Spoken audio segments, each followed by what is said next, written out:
Hello everyone, Jeff here for Respawn Studios, back with part 7 of my Up the Ladder series for the June 2015 season of Hearthstone. We are going to get, I believe, all stars into rank 10 by the end of this video. But, you see it took a couple days for this one to get out. Meanwhile, I'd put up like 2 a day for a while. I had a string of crazy losses. And eventually I just got too frustrated with Mage. I was just pushing too hard to get to 500 wins to get golden. That I was just making stupid plays and like playing on tilt. So I switched to Druid, which I'm very used to playing with, and I got a couple winning streaks to get back on track. So that's I think I have 2 of my Tempo Mage games in here, and then 2 Druid. And I'll show the Druid deck for anyone that might have missed it in part 1 when I showed off all the decks. So, while I have had a lot of good unstable portals during the series, there I get one of the worst, if not the absolute worst possible one, the Parrot. Well, no. The worst one would be Lorewalker Cho, because then all of my spells would be given to him. And he could just play big minions.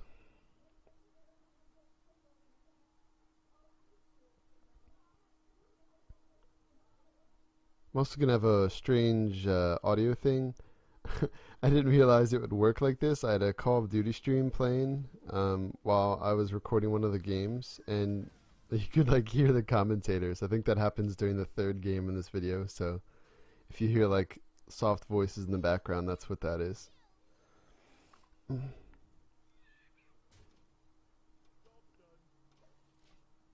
Alright, but you see I'm facing a pretty standard Druid here, and I'm not off to the best start myself. I don't have many cards or decent minions out there.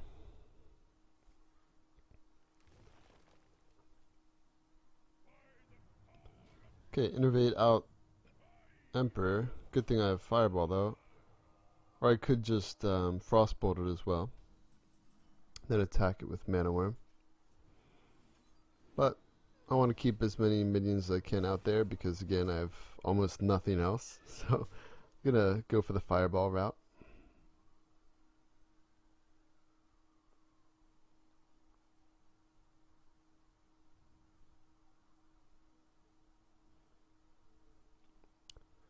And Anti-Keelbot's kind of a dead card right now because you really don't like to play it when you're not getting any health at all, and especially it's only a 3/3, it's easy for a Druid to clear. And it's not really intimidating to take out any of his bigger minions. Alright, so that's actually really good for me because I could now just Frostbolt that and have it sit there. First, we're going to Unstable Portal, see what we get. Alright. It's also pretty good because you can keep freezing whatever. Alright, but we are just going to keep him frozen, keep pressure on by attacking. And you see we're actually getting him pretty low already. And he only has 4 cards himself, so even though I didn't have the best start, we are in decent shape here. Swipe's pretty devastating though.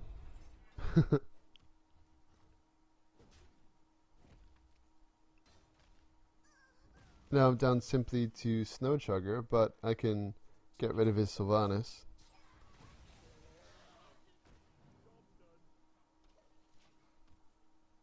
Alright, so still in not the best shape, only a heal bot and now a counter spell.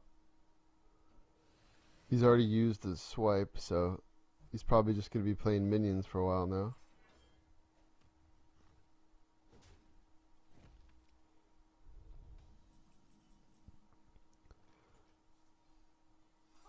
Okay, so of course we don't want to trade here because why? Make him have to trade.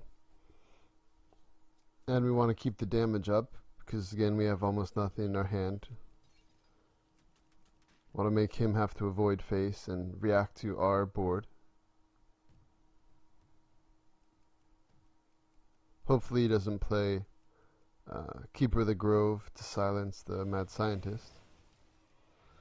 Yeah, Unstable Ghoul, pretty interesting.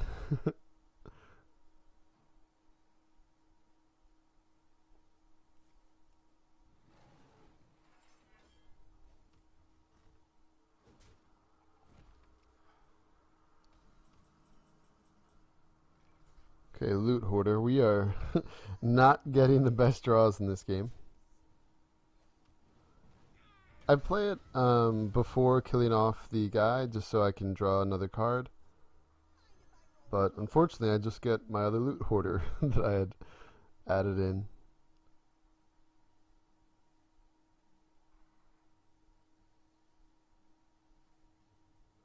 And while I was having my crazy losing streak with this deck, I made some couple little tech changes. I even sunk to the level of putting Flame Wakers in at one point, but it did not work. I did not enjoy it, so got rid of it. Alright, so kind of messed up there.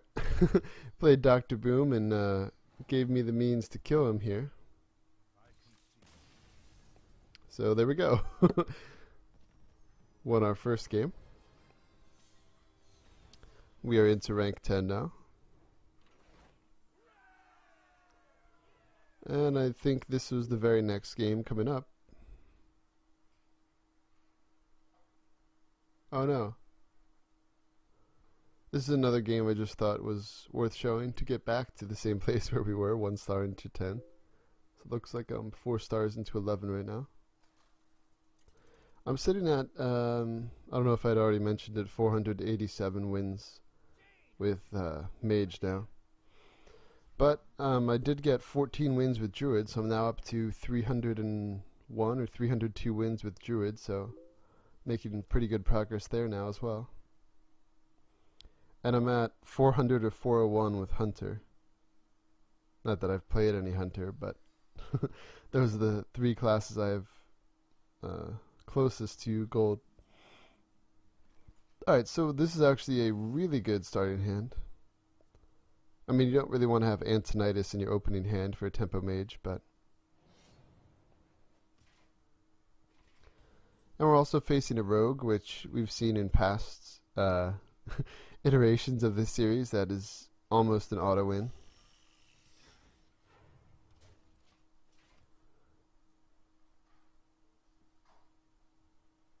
Just because we play like annoying minions that aren't easy to clear with their spells. They have, our guys have 3 health, or we have so many little guys. And then counter spells are really bad for the rogue. Alright, so that was really the best you could have done there, but we also have Frostbolt to keep tempo. And we now have the 3/3 on board. And then next turn we could play good old Frost Elemental to keep freezing his face.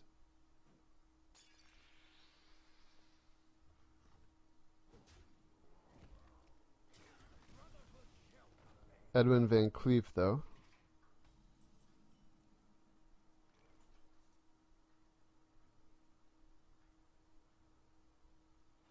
Still going to go with Frost Elemental. There's kind of no need to all-out fireball it. It's only a 4/4. It's not that crazy. I mean, yeah, he could have played Tinker Sharpsword Oil that turn and got a lot of damage in, but then we still could have cleared it. Alright, now... kind of an interesting play here. I decided to go for Flame Cannon first. I could have attacked the 4/3 with the Frost Elemental first, but go for the 50/50, and I got pretty lucky there. It did hit the Van Cleef, so I was able to clear both 4 attack minions. Pretty awesome.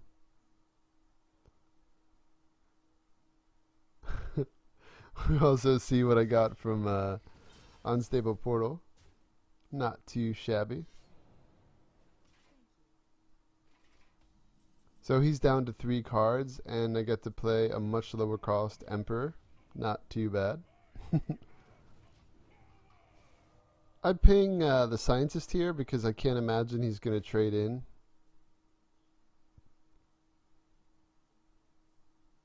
And of course, he doesn't have any secrets, so.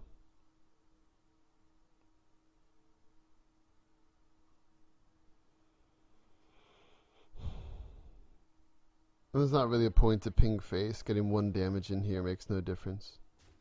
Alright, so you see it was good because now I could ping the scientist and attack the Sylvanas so he doesn't get any value. Or I could actually just attack face because he'd then have to trade. So that's actually what I do here.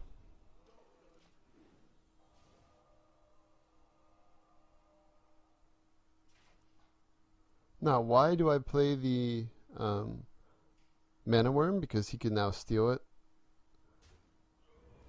I don't know.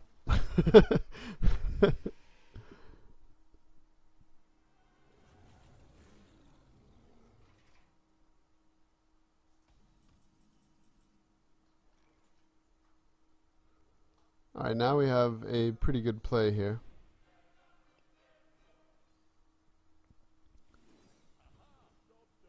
We could have played the reduced fireball, but instead I go for the counter spell, one to shut down like a sprint or some kind of removal, and now I have 2 fireballs to kill him next turn.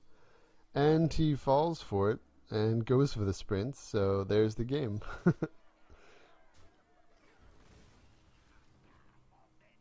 Alright, so off to a pretty good start, and then this is when things start to go downhill. I went on so many losing streaks into a couple game winning streaks, just over and over and over.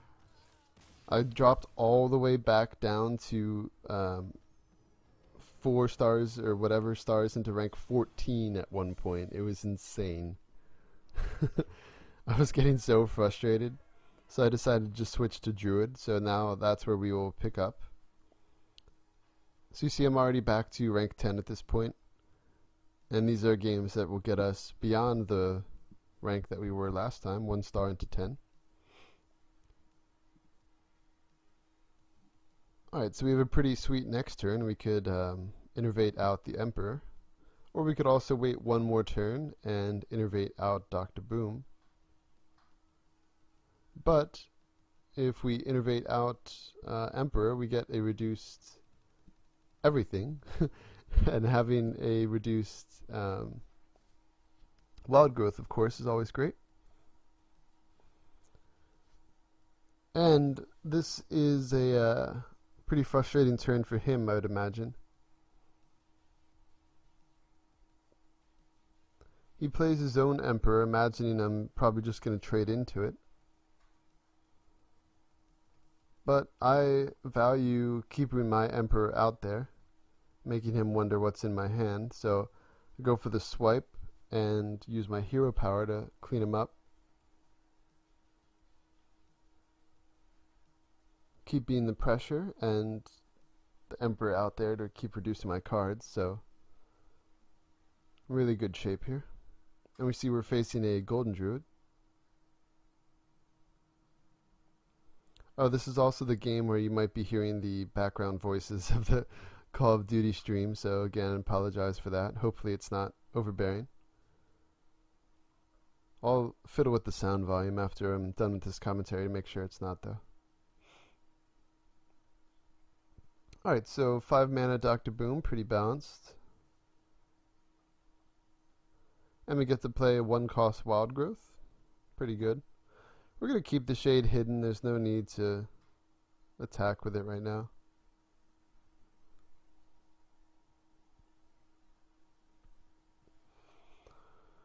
So we're already pretty close to winning here.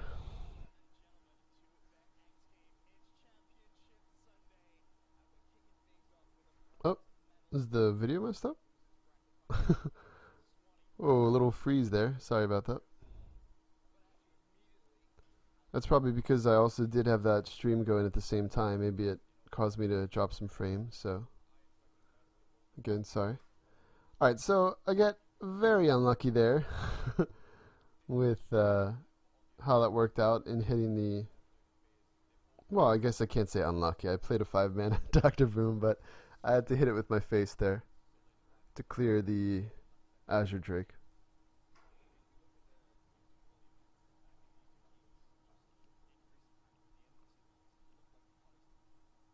Alright, so there we go. Draw into lethal, Force of Nature. Pretty good, pretty good. And I think he's also going to concede, which becomes a running theme of this video. Every time you play the combo, the person usually just immediately rage quits, which is understandable. It's frustrating to run into. It's hard to always counter the combo. And then here we go, our final game. We are going to get into, all 5 stars into rank 10, and we'll still be on a winning streak. And we are facing a Zoo player. Finally not a Handlock. Though Handlock is not the worst matchup for Druid.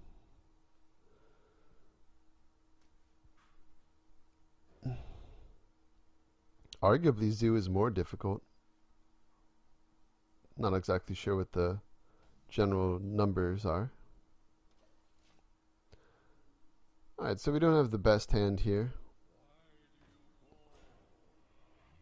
We can, of course, Wrath, but why? It's a 1-3, it's no threat. Why do I attack there? Because I have Keeper of the Grove to potentially do the 2 damage to. And next turn I'm probably just going to play Shade. Alright, now that's probably the better target though. I could silence his spiders. And I draw an even better answer than Shade. Got a 2-5 out there. Be able to make some good value trades.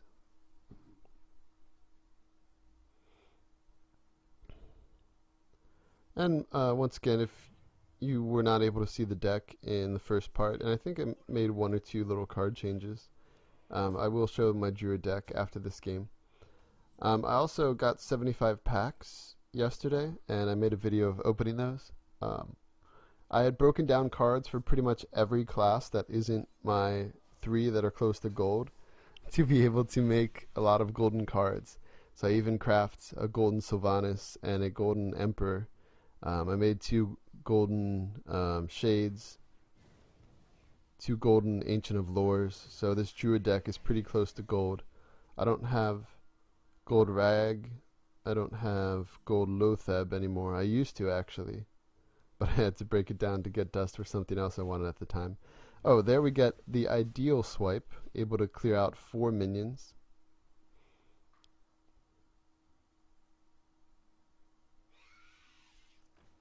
And another spider, okay.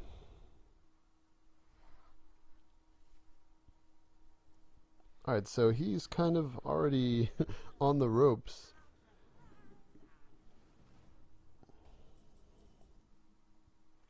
And we draw their keeper. Could silence the spiders, trade into the demon there.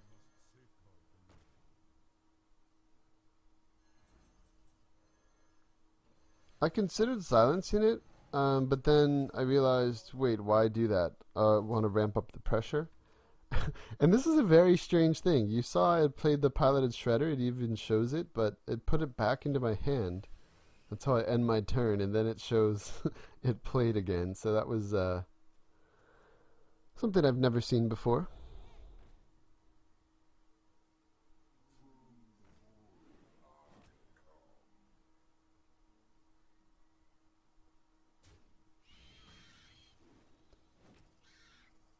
Alright, so good thing we now did keep our Keeper of the Grove. Now we could silence his Voidwalker.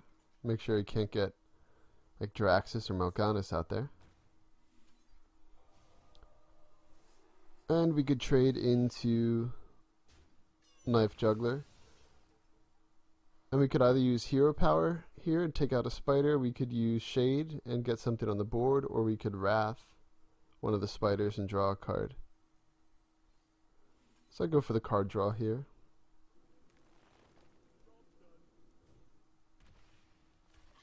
And it's also better to keep as many things off the zoo board as possible because they can buff them up or use Defender of Argus. Make more awkward trades for you. Um, One of the more unusual things, I only run one combo. I only have one Savage Roar. Usually people run at least two Savage Roars, even if they only have one. Um, oh my gosh, I always forget the name of the 6 mana spell. Force of Nature.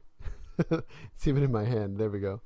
I only run one Force of Nature and one Savage Roar, but it's crazy how often I draw into that.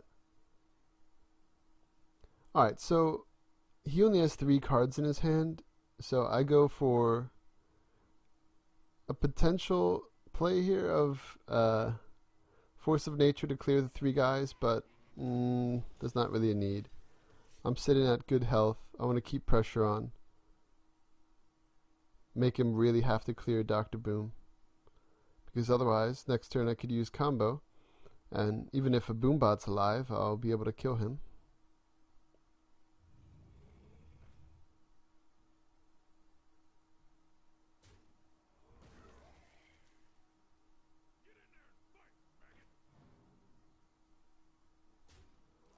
Okay. And that's a mistake. He did not trade for the Boombots, so now the game is over. I mean, essentially he was dead to rights anyway. And there we go. And I think he also concedes. But there we go. We are on a winning streak with now we've turned to Druid, which I'm more comfortable with. Again, I'm not a Tempo Mage expert by any means. And I don't play the Flamewaker aggro variant, which a lot of people do. But there we go. And just quickly, I'm going to show off the Druid deck for anyone that might have missed it or be interested. And then this will do it for part 7. I really hope you enjoyed. And I should be back with part 8 in the next day or two. Alright, thank you for watching.